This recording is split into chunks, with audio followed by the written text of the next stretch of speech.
ఇంకా నిన్న దేవుడు కూడా కాపాడలేడే.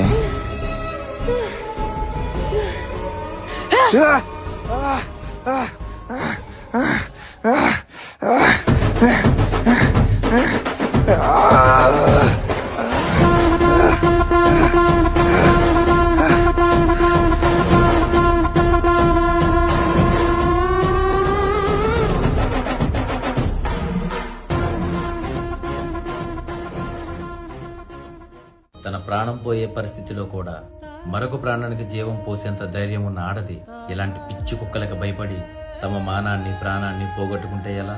ఎదురు తిరగండి. మీ స్త్రీ శక్తిని ఉపయోగించి చేతికి దొరికిన ప్రతి వస్తువుని ఆయుధంగా మార్చుకోండి. ఆది శక్తిలా మారి ఇలాంటి అడవి కుక్కల మీద శివంగిలా పంజా విసరండి. మగ మృగాలకు బలైన ఎంతో మంది ఆడపడుచులకు ఈ వీడియో అంకితం.